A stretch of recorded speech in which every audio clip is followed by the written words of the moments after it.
Hi everyone, welcome back to my videos. I like to do a problem solving supplement, so this is gonna go over circles in general.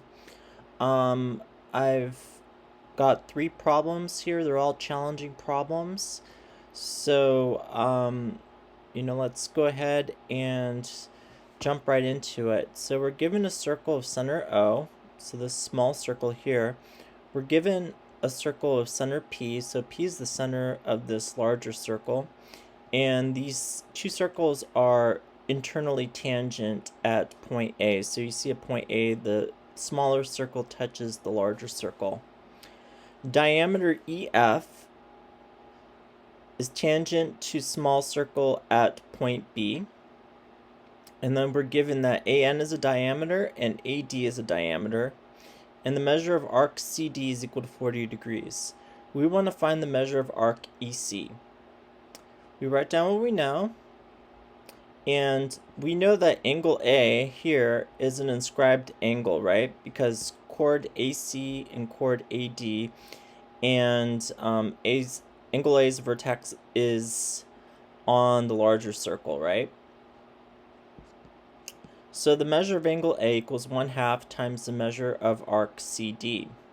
I can substitute values and get a measure of angle A is equal to 1/2 times 40 degrees equals 20 degrees. Angle A is also an inscribed angle with chord AB and AN. Angle A's vertex is on the smaller circle and its sides are chords, right? So in other words, we can use the same formula, right? Measure of angle A equals 1/2 times the measure of arc BN, but instead we're going to find measure of arc BN, so it's 2 times the measure of angle A. And then we can substitute and we get the measure of arc BN is equal to 40 degrees also. The measure of arc ABN, this whole thing, is going to be 180 degrees. Why? Because we know that AN is a diameter, right? So its endpoints are going to form this semicircle which measures 180 degrees. We can use the arc addition postulate to get measure of arc AB plus measure of arc BN is equal to the measure of arc ABN. And then we can solve for measure of arc AB equals 180 degrees minus 40 degrees is equal to 140. So measure of arc AB equals 140 degrees. Angle EPA, so this angle here, is a tangent secant angle, right? Because PB, well, if you extend it, right, this is a tangent, and PA is a secant, right? Because a secant segment, because it intersects the circle at 2 points, N and A. And of course, its vertex is outside of this circle, the smaller circle, right? So the measure of angle EPA is equal to 1/2 times the measure of arc AB minus the measure of arc BN, right? If you can visualize this kind of angle here. So anyway, if we substitute values, we get measure of angle EPA is equal to 1/2 times 140 degrees minus 40 degrees. So if you simplify this, you get 50 degrees. So measure of angle EPA is equal to 50 degrees.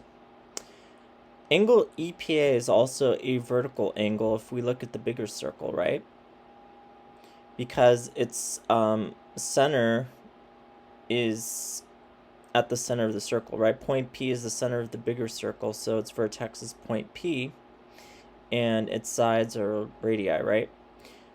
So the measure of angle EPA is equal to the measure of arc AE on the larger circle. So in other words, measure of arc AE equals 50 degrees, right? Because we know that measure of angle EPA is 50 degrees. Now the measure of arc AD, this full arc here, is 180 degrees because AD is a diameter, right? And so its endpoints form the semicircle AD. So we can use the arc addition postulate. Measure of arc AE plus measure of arc EC plus measure of arc CD is equal to measure of arc AD, which is equal to 180 degrees. If we substitute values, we know that measure of arc CD is 40 degrees, right? And measure of arc AE equals 50 degrees. So and measure of arc AD equals 180 degrees. So if we substitute and simplify, we get measure of arc EC is equal to 90 degrees. Let's go on to the second problem. So we're given a circle of center O right here, and we're given AB as a diameter. So we want to prove the measure of angle E equals 1/2 times the measure of arc AC plus the measure of arc BD. So we write down what we know, and we're going to draw segments CB and segment DA, right? And they intersect at point P. The reason we can do that is because between 2 points a segment can be drawn. Triangle ACB and BDA are right triangles, right? Because they both have one side that is a diameter, right? So there's a theorem in one of my previous videos, when you have an inscribed triangle and one side's a diameter, then it's going to be a right triangle. So we know this fact. So angle CAD, so this angle here, right here, is an inscribed angle, right? Because its vertex point A is on the circle, and side AC and side AD are chords. The measure of angle CAD equals 1/2 times the measure of arc CD. So that's just a formula for inscribed angle measure. And angle CBD, this angle here, is also an inscribed angle, right? Because its vertex is on the circle, and its sides are chords. CB is a chord, and BD is a chord. The measure of angle CBD equals 1/2 times the measure of arc CD. So we can see in statement 6 and statement 8 that these values are equal. So measure of angle CAD equals measure of angle CBD. And by the definition of angle congruence, we get angle CAD is congruent to angle CBD. We also know that angle ACB, this angle here, and angle BDA, these are both right angles, right? Because in these inscribed triangles, the longest sides can be the diameter, right? The diameter is the longest chord in a circle. So, and we know the angle opposite the hypotenuse is going to be a right angle. So, and therefore we know that angle ACB, this angle, is congruent to angle BDA, because all right triangles are congruent. Now angle APC, so this angle here, is a chord-chord angle, right? Because its vertex is inside the circle, and its sides are chords, right? AD is a chord and CB is a chord. So we can use the formula for chord-chord angle measure. Measure of angle APC equals 1/2 times the measure of arc AC plus the measure of arc BD. Angle E, this angle over here, is a secant angle, right? Because its vertex is outside the circle, and its sides are secant segments, right? A secant segment intersects a circle at 2 points exactly. So, and we know the measure of angle E equals 1/2 times the measure of arc AB minus the arc CD, right? So remember that acronym ISOD, inside sum, outside difference. So since we have point E is outside the circle, we have a difference, right? So using the fact that AB is a diameter, then this arc AB is going to be a semicircle, right? So it measures 180 degrees. So if I do some algebra here, we get 1/2 times 180 degrees minus 1/2 times the measure of arc CD. So we simplify that, and that's 90 degrees minus, and then I can do some substitution here. We know that measure of angle CAD is equal to 1/2 times the measure of arc CD. So I can just literally plug that in here to get measure of equals 90 degrees minus the measure of angle CAD. Now,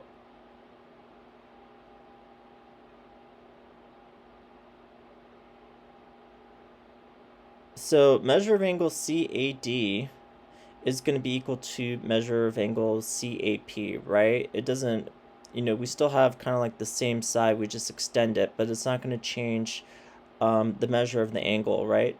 So I'll just write from figure. So we can use the sum of the angle measures of a triangle is 180 degrees. Measure of angle CAP plus measure of angle ACP plus measure of angle APC is 180 degrees. So we know that measure of angle APC is going to be 180 degrees minus measure of angle CAP minus measure of angle ACP. Well, we know angle ACP is a right angle, so it measures 90 degrees, right? So if we do some simplifications, we get measure of angle APC is equal to 90 degrees minus measure of angle CAP. So if we look at what we have in 18, right, and what we look in 21, we have basically the same quantity, right? Because measure of angle CAD is equal to measure of angle CAP. So these two quantities are actually equal. So measure of angle E is equal to measure of angle APC by the property of equalities. And we know that the measure of angle APC in 14 is going to be 1/2 times measure of arc AC plus the measure of arc BD. So we can substitute and get measure of angle E equals 1/2 times the measure of arc AC plus the measure of arc BD, which is what we wanted to show. So one more problem, and then I think we'll call it a night. So we're given a circle of center O, the bigger circle, right? And then we're given a circle with center P, the smaller circle. And we're given an internal tangent point, E. Prove that triangle ECD is similar to triangle EAB. So I write down what we know, and what I'm going to do is I'm actually going to construct a tangent line. We'll call it EQ, right? And that's perpendicular to a radius, the circle radius. I didn't draw the radius. I guess I probably should have, but we'll just, just keep it informal. And I can say exactly one perpendicular line can be drawn to a radius at the point of tangency, which is point E. Angle BEQ, this angle here, is a tangent chord angle, right? Because this is a tangent line EQ, and segment EB is a chord, right? And its vertex is on the circle, is on the larger circle, right? Because we're looking at BEQ. So the measure of angle BEQ is 1/2 times the measure of arc BE. So this arc here. Angle DEQ, this angle here, is also a tangent chord angle, right? You have this tangent EQ, and then DE. This is a chord for the smaller circle. So, and its vertex is also on the smaller circle. So the vertex is at this tangent point is both on the smaller circle and the larger circle. So we know the measure of angle DEQ is equal to 1/2 times the measure of arc DE. So this arc here, DE. So we know that angle BEQ and angle DEQ are going to measure the same value, right? Because BEQ is just an extension of one of the sides, right? It's not going to change the actual angle measure. So we're going to say that measure of angle BEQ is equal to measure of angle DEQ, and therefore these two quantities are equal. And you do some simplifications, and you get measure of arc BE is equal to measure of arc DE. So just going off on a tangent here, the arc length of DE is not equal to the arc length of BE, right? But the measure in degrees is going to be the same. So that doesn't, hopefully that doesn't confuse you too much. Angle ECD, so this angle here is an inscribed angle, right? Its vertex is on the small circle at point C, and its sides are chords CE and CD. The measure of angle ECD is equal to 1/2 times the measure of arc DE. Angle EAB is also an inscribed angle. Its vertex is on the larger circle at point A, and its sides are chords AE and AB. The measure of angle EAB is equal to 1/2 times the measure of arc BE. Therefore, we can use the fact that measure of arc BE is equal to measure of arc DE, and if you multiply it by 1/2 on each side, we can just set these two quantities in 10 and 12 equal to each other, and we get measure of angle EAB is equal to measure of angle ECB. Therefore, angle EAB is congruent to angle ECD by the definition of angle congruence. We know angle 1, so this angle here, angle 1, is congruent to itself by the reflexive property of congruence, and therefore we can use the angle-angle theorem with what we have in statement 14 and statement 15 to conclude that triangle ECD is similar to triangle EAB. So, that's all I have for you tonight. I went over some, some tough problems, but I think that they're doable. So, please go over them, and I hope to see you guys during my next tutorial. All right, take care. Bye.